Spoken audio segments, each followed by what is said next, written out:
I truly believe that to succeed as a streamer, 95% of the time you need to be insincere, fake, and ditch any form of compassion or empathy you might have. This isn't who I am, and I truly believe that unless things really start changing for me, I'll be enlisting in soul signing next semester and leaving this all behind me. I still love to stream. Providing an escape is the only thing I've ever wanted to do. When I was younger, that escape for reality, you know? And then hearing stories from people about how I make their days better is what gives me the drive to continue. So I said I will still be streaming consistently for the foreseeable future. But I just hate the people in this community, and I hate how fake and full of lies everything and everyone is. So at that point, I was like done with the community, right? Because I was like, in my mind, and this is what I've learned, right? What I've learned, chat, is that when it comes to being a streamer, nowadays, there are a lot of streamers talking about me. And the thing is, they think I forgot. You know what I mean? It's like they think I forgot. They sit there and they'll say all these like nice things about me. They'll say, oh yeah, Doaenel, like yeah, he's a cool guy. But I remember when they would sit there and they would do nothing but shit talk me, right? And that's why I think it was one of the guys I interact with a lot, Silence, who actually linked me this tweet that I made like in response to that, where it's like, everyone thinks you're a piece of shit until your view count is higher than theirs. Community is filled with leeches and social climbers who have no backbone. Whether they hate or like you depends on what will get them furthest, not how they view you as a person. So that's why people nowadays, they might be wondering, Doaenel, why is it that you haven't followed anyone new in literally a month? All these famous streamers are interacting with you, they're all commenting on your tweets, they're all saying all these things, but you're not following any of them back, you're not interacting with them, their shit. Well, it's just because I remember what it's like to be at the bottom, and I remember who was there for me when I was at the bottom. And I'm not all of a sudden going to start changing who and what I am, just because all of a sudden people are different, you know? And that's why, after I made that tweet longer, I entered this like really depressive state as well, right? Where I had no friends within the community, I had no one, it's like, the only thing I had was like a girl, right? And then that ended up being like a lie, and that ended up being like false, you know? And that's why, that's all it is, you know? It's just like, I felt what it was like to be at like literal rock bottom. And that's why, the thing that I realized, and the reason why I don't chase girls, right, chat? And this is the thing, it's because when I was entering that depressive state, went through the months of September through November, right? Because that was how long it was. It was about 3 months where my viewer count tanked, right? And I tried finding so many ways to like revive my career, you know? I tried finding all these different ways, like how could I still make it as a streamer? I tried contacting Don Quap. I tried to like make an off-meta video about me for like, let's say for, so that I can get like new viewers watching me, right? But at the time I was so really toxic, and like I didn't know like where or who I was. Do you know what I mean? It's like I didn't know anything about like where or who I was. Like I didn't know where to go. I didn't know what to do. I was just a guy trying to like find a way in a community where no one wanted me, and where it's like I was lost, right? So I just said fuck it. I kept persevering, I kept streaming, and then I tried finding all these new ways with like TikTok, with YouTube, with Twitter, and then I found a way where I could still be myself and whatever, right? It was just funny because like I meme a lot about like because like I guess that whole Doaenel thing was like the first ever relationship that I had, right? As sad as that might sound, was with a fucking catfish. But it's because like when I was younger, right, I'd never go outside, never talk to people. But that's why it's kind of funny, because it's the first actual relationship I got with this girl. But yeah, so there was this like one time I was like talking to her, right, like my ex, and she was telling me, she's like, why are you always trying to start drama on Twitter? Why are you always flaming people? And that's when I thought to myself, I'm like, like she's kind of right, you know? She's like, what do you want to be in the scene? And then I realized I was trying too hard to be someone else, you know? Like, I was trying too hard to be this, like, fucking, I guess, like, person who took themselves seriously, and, like, because I've never fought anyone in my life. Why am I going to sit there and pretend I'm going to, like, want to go out and fight people, you know, and shit like that? Or, like, why am I going to sit there and, like, flame people when, in real life, I never go up to people or insult them. I'm always, like, chill, laid back, you know? So that's, like, when she told me that, that's when I realized, like, maybe I actually should start changing. And that's when I kind of changed like my view and my mentality on a lot of things. And that's when I like changed who I was, you know? Because it's kind of like, I guess the way I could say it is I always tried hard to like imitate who I viewed as like my idols, you know? It's like, who are my idols? I guess like Ziz would be my main one. And Ziz, even though he would always like troll and shit, right? The thing about him is he would always like always be the guy who would like, he'd flame, he'd like say all this like weird shit, you know? But yeah, so that's why it's like, it's one of those things where I started to realize, I was like, the thing about it is it's easy to gain traction if you're gonna sit there and hate on others. And that's the way most people do it nowadays, right? Is that they try to like tear other people down to make themselves look better, bring themselves up, you know? But then that's when I said, fuck it, I don't want to do that anymore. I don't want to sit there, I don't want to like flame people. And that's why if you look at like all my tweets, right? I think my ex, when was it? She broke up with me, it was before I actually started blowing up, like right before. I think like October. I want to say like early October, right? And after that, it's like I never went back to like my old ways, you know, like I actually changed. That's why it's cool, because it's almost like now I became the role model that I guess I've always wanted to be. Because I know I have like young impressionable viewers, right? And that's why the thing about being a streamer that no one really talks about, right, is that you're almost forced to grow up. Because if you don't, there are people who are going to follow in your footsteps. And if you act in a bad way, then these people are just going to mimic you, right? And you don't want to sit there and be responsible for some kid going around flaming people or being like this complete dickhead because his favorite streamer does it. So that's why now I've kind of like embraced that whole message of, instead of like negativity, more like positivity, you know? More like bring yourself up rather than trying to like bring others down, because it seems that nowadays it's like, it's way too common if that's the case, you know? So that's all it is. It's like, that's when I tried to change like the kind of image that I had out there. And that's why it's just, I don't know, it's just cool to see that, I guess, because the thing is, like, when I stream, right, a lot of people think what I do is, like, an act, but it really isn't. It's just how I've always been in public. It just that I consider streaming as, like, being in public, right? But when I was in school, I'd say and do weird shit as well, right? When I'm at, like, I guess, family events, it's always, like, the same. The only time I'm ever different is when I'm, like, one-on-one alone with a person, because it's, like, there's more, like, a personal thing, you know?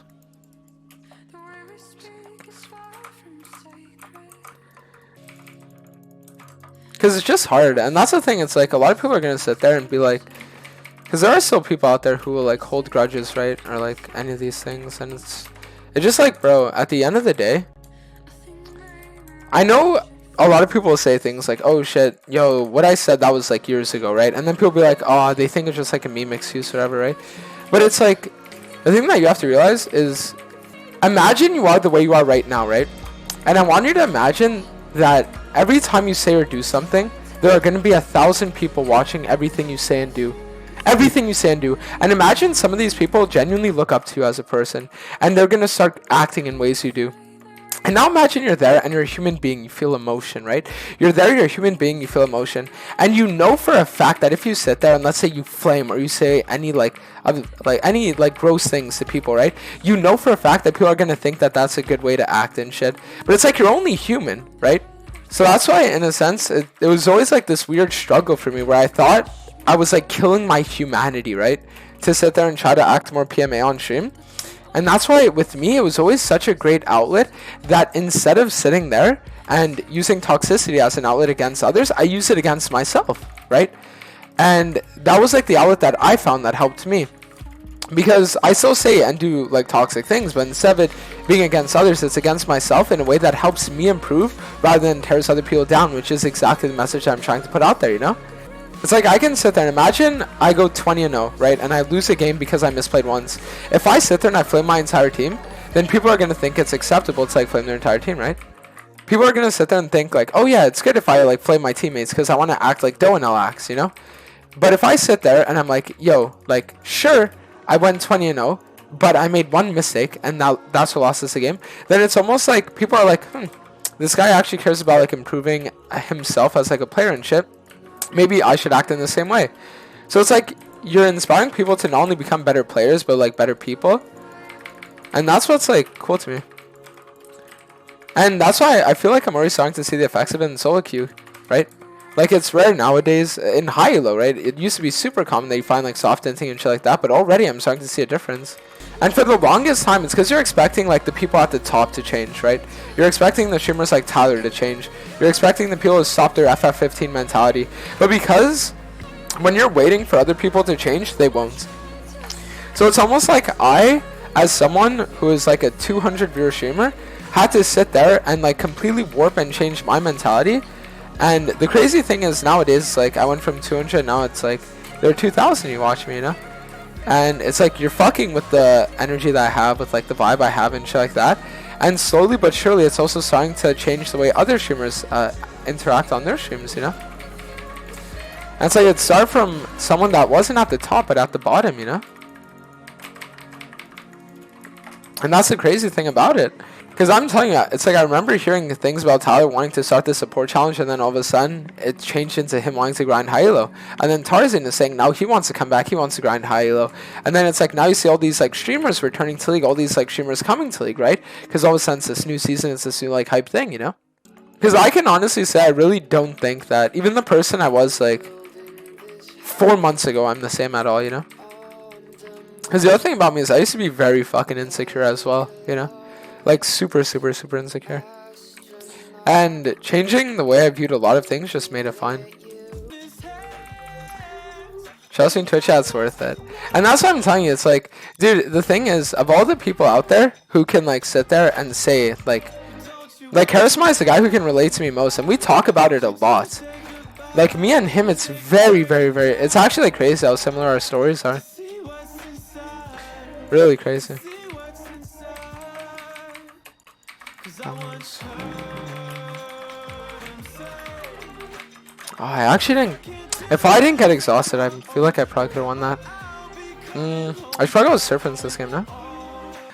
How did you start playing Hecarim? When did you start one-trick him? I started in like season, I think 6, and I decided to one-trick him, I think in like season 7, just because like he was the one who was the best. Is Hecarim a secret OP, or are you just too good? I would say it's a bit of both. It's like looking at Rengar, for example, or looking at Scrubnoo playing Rengar and thinking to yourself, yo, is the champion OP or is it the player? I mean, as a player, just that you can, as a player who one-tricks and as a player who's like really good at a champion, it's almost like you can unlock a level of a champion that you would never be able to, like if you weren't, you know? Anyone could make a champ look OP if they're good enough on them, right? And the only thing about Hecarim is I don't think he's OP. I just think that the thing is people have never seen a skilled Hecarim before, right? They only see someone like face rolling their keyboard. So then when they're able to see someone who actually has skill expression on the champion doing a build that purely revolves around skill expression, it's like, it's just like different, yeah? I don't think he's as positive and informed as you are. But see, this is the thing about it, is I never care about where people are, right? Because at the end of the day, this is where I've always viewed humanity, right? I can explain it to you. But I've always viewed humanity as every single human being is a blank slate, right?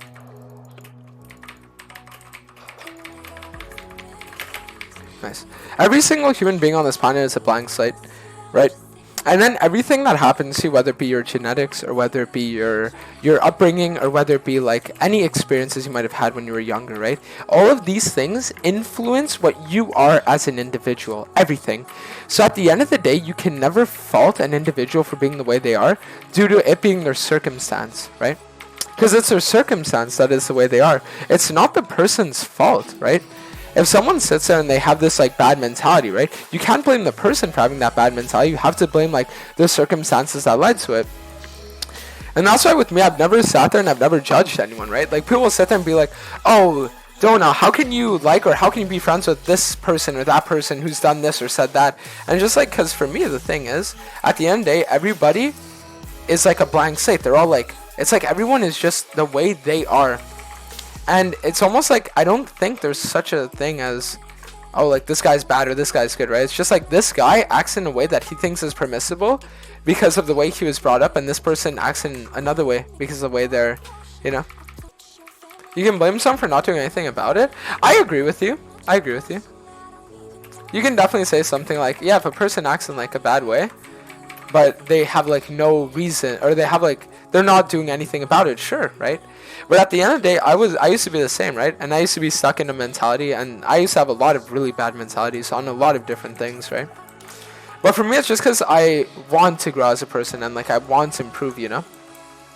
At the end of the day, if someone sits there and like they aren't, right? And they're saying that and they're just like, oh, you know what, fuck it. Like, I just act the way I want to act, and like, that's just the way I am. It's like the only thing you're doing is harming yourself. That's it. You're harming your own growth as a human being and as a person. And I won't sit there and I won't ever like fault someone for that. Because whether you do or you don't decide to like change or like make necessary adjustments, it only affects you and maybe those who interact with you, right? But at the end of the day, you're the one who is penalized for it. Yeah.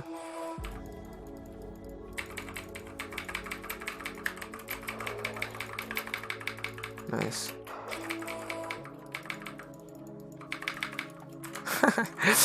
Yeah, getting a lethality item third was definitely the vibe of this game. I'll go through all this next just to make it more crazy. Man, what are you even saying? Okay, I can give you an analogy. Maybe this would like help you view things. It's like, imagine there are two dogs, right? And imagine they both have different owners. And imagine one is loved for and the other one is beaten. The other one's loved, the other is beaten. These two dogs will act in two different ways, right? It's the same thing with humans. So at the end of the day, you can never blame someone for being like the way they are. You can only blame the circumstances that led them to the way they are, and you can only blame the fact that they're not willing to improve from it if they choose not to. And that's why with me, it's like, for example, I'll give you an example, right? Like two different people, me and Scrub Noob. So I'll sit there and I'll have a game where I'm playing perfect. I'll make one misplay and I'll sit there and I'll be like, fuck, I could have played better. Whereas like Scrub Noob, he'll be like, ah, fuck, like my team sucked, right? And this is just like the way it is. I'm not saying it's like good or bad. It's just like how it is, right? But the difference between mine and Scrub Noob's mentality is like mine allows for improvement from that point on, whereas another one keeps you stuck in a certain mentality, in a certain mind state, right? So that's what I'm talking about, like willingness to improve. And like willingness to like better yourselves, you know? I fully agree with you, as I truly believe some people are born evil or turn evil where it's not justified in the slightest. Maybe some people. That's the thing, it's like maybe I'm completely wrong, right? But that's the thing, I'm willing to admit, maybe I'm completely wrong, maybe I'm full of shit, I have no idea. But just the way I view life, and it's like my view of things, right? Could it be wrong? 100%. Could I be missing something? 100%. But for now, this is just the way I think, right? Yo, you guys know motherfucking Doaenel? Oh, I fucked up my R.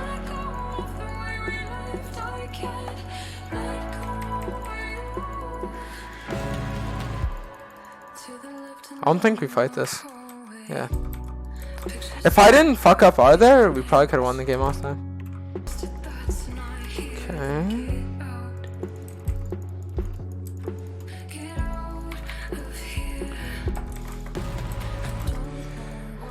I think we're fine though, honestly. I feel like I can just one-shot him, right? Even through chain vest, yeah, 100%. Alright, bait out Q. Now he's just dead.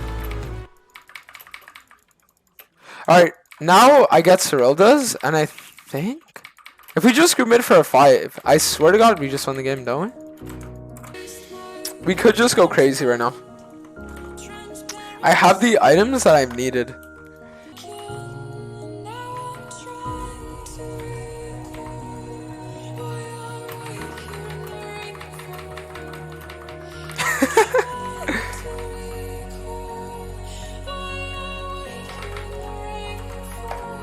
Can you imagine some people call this build bad?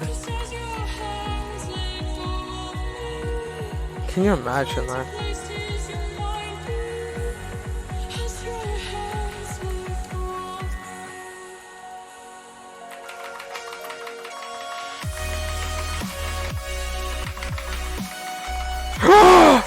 No!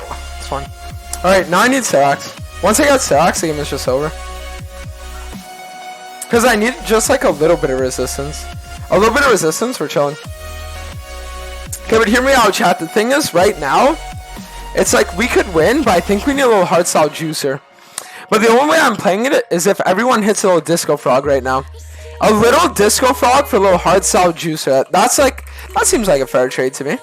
That could seem a bit fucking crazy to me. Honestly. So you know what, chat? Honestly, let's go a little fucking crazy with raining. Alright, they get soul, but the good news about them getting soul is they have serpents. So it genuinely doesn't matter.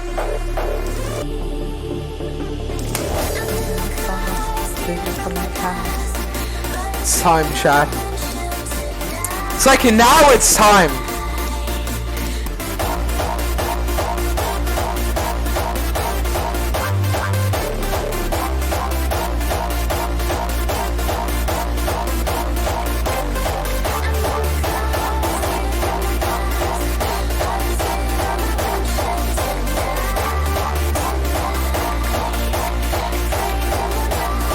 Okay, wait, did I set up the fight or did we lose? That's not bad. Hold on. I think we lost.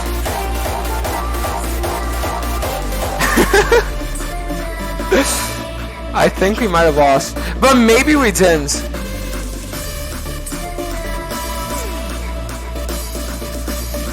No, I think we did.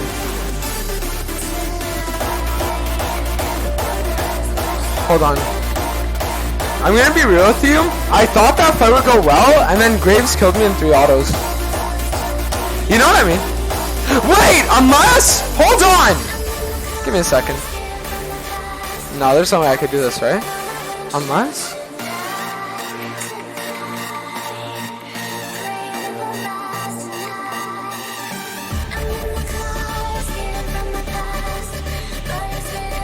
Yeah, never mind, we lost. Listen, at least we got a hashtag free Doaenel. Okay, no cancer. Is there anyone here that wants to duo Yumi Hecarim? But not on this account. I have another idea for an account that I could climb. This account is ruined. It's fucking ruined. I'm gonna be honest with you, it's so fucked.